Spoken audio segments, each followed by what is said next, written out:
సిచ్యువేషన్లో ఉంటే ఆ తర్వాత పాజిటివ్ సైడ్ వెళ్తారు, మిమ్మల్ని మీరు ఇంప్రూవ్ చేసుకుంటారు, నేర్చుకుంటారు. అండ్ ఏది ఎక్స్పెక్ట్ చేయాలి, ఏం ట్రస్ట్ చేయాలి, ఎలా ఉండాలి అని చెప్పేసి తెలుసుకుంటారు అన్నట్లు మెసేజ్ ఇక్కడ చూపిస్తుంది అనమాట. ఓకే, ఇప్పుడు రెస్ట్రిక్టెడ్గా ఫీల్ అవుతూ ఉండొచ్చు చాలామంది.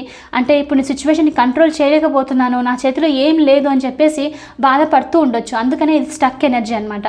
బట్ మీరు దీని నుంచి బయటికి వచ్చేస్తారు. ఓకే, కొంతమందికి ఇంకోటి ఏంటి అని అంటే, ఈ సిచ్యువేషన్కి సంబంధించి మీరు బాధపడుతున్నట్లు ఇంట్లో వాళ్ళకు కూడా చెప్పుకోలేని సిచ్యువేషన్, మీ ఫ్రెండ్స్కి లేకపోతే ఫ్యామిలీ మెంబర్స్కి, మీ వాళ్ళకి క్లోజ్ మెంబర్స్కి ఎవరైనా ఉంటేనో చెప్పుకోలేకపోతున్నారు, ఎలా దీని నుంచి బయటికి రావాలి అని చెప్పేసి కూడా ఆలోచిస్తూ ఉండొచ్చు. ఓకే, సో బట్ ఇక్కడ నుంచి ఏంటి అని అంటే యూనివర్స్ నుంచి మెసేజ్, మీరు దీని నుంచి బయటికి వస్తారు, తప్పదు. ఇది ప్రతి ఒక్కరూ ఎక్స్పీరియన్స్ చేయాల్సిందే, బట్ ఇది మీ బెటర్మెంట్ కోసమే అన్నట్లు మెసేజ్ అనమాట. ఓకే, కొంతమంది ఇక్కడ ఏంటంటే కోపం కూడా చూపిస్తుంది.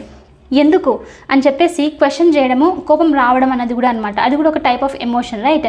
సో మీరు ఆ ఎమోషన్ రిలీజ్ చేస్తున్న కొద్దీ మీరు లైట్ కూడా ఫీల్ అవుతారు అన్నట్లు ఇక్కడ మెసేజ్ అనమాట. ఓకే, అందుకని ఇక్కడ సెవెన్ ఆఫ్ వాండ్స్ సిచ్యువేషన్తో ఇక్కడ ఏంటి అని అంటే, ఇవన్నీ ఒకేసారి, ఈ డిఫికల్ట్ సిచ్యువేషన్స్, ఈ stuck energy, over thinking energy, emotional hurt అవ్వడము, పెయిన్ఫుల్ సైకిల్, ఇవన్నీ ఒకేసారి మీ మీదకి రావడం.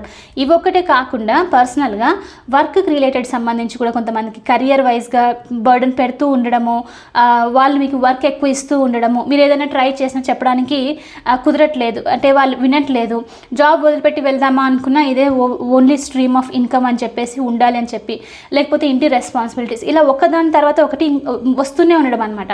అయితే యూనివర్స్ ఇక్కడ ఏంటంటే, ఇది వచ్చినప్పటికీ మెల్లిమెల్లిగా ఒక్కొక్కటి బ్యాక్ ఆఫ్, అంటే మెల్లిగా కింద తగ్గిపోతూ వస్తుంది. కానీ మీరు మీ స్ట్రెంగ్త్ని మాత్రం రిలీజ్ చేయకండి. మీరు స్టాండ్ గ్రౌండ్ లైక్ స్ట్రాంగ్గా మీరు నిలబడుకొని ఉండాలి. దాన్ని అంటే మీరు ఎలా అంటే ఆ స్ట్రెంగ్త్ని మీరు కోల్పోకూడదు అన్నట్లు యూనివర్స్ నుంచి అనమాట. మీకు ఇప్పుడు అన్నీ ఒకేసారి వస్తున్నట్లు అనిపించవచ్చు, కానీ ఇది స్పెషల్లీ ఈ మెసేజ్ నెక్స్ట్ 7 days నుంచి మీకు ఏంటంటే ఒక్కొక్కటి తగ్గుతూ కనిపించడం అనమాట. అంటే తగ్గుతూ ఉండడం నోటీస్ చేయొచ్చు. ఇది ఈ సిచ్యువేషన్ అంటే వర్క్ లోడ్ తగ్గడము, లేకపోతే ఎవరైనా మీకు ఓవర్గా రెస్పాన్సిబిలిటీస్ ఇస్తుంటే అది తగ్గిపోవడము, ఆ తర్వాత ఇలా ఒక్కొక్కటి తగ్గిపోతూ వస్తుంది. అది తగ్గేంత వరకు కొంచెం స్ట్రాంగ్గా ఉండండి, అట్లీస్ట్ ఈ వీక్ మీరు స్ట్రాంగ్గా ఉండాలి అన్నట్లు మీకు మెసేజెస్ అనమాట. ఓకే, అండ్ ఇంకోటి ఇక్కడ ఏంటి అని అంటే, కొంతమందికి డౌట్స్ కూడా చూపిస్తుంది. మిగతా సిచ్యువేషన్కి సంబంధించి కన్ఫ్యూజన్లో ఉన్నారు, ఏం చేయాలి, నేను ఇంకా హోల్డ్ బ్యాక్ చేయాలా లేకపోతే వదిలేసేయాలా ఏంటి అని చెప్పేసి అనుకుంటూ ఉండొచ్చు.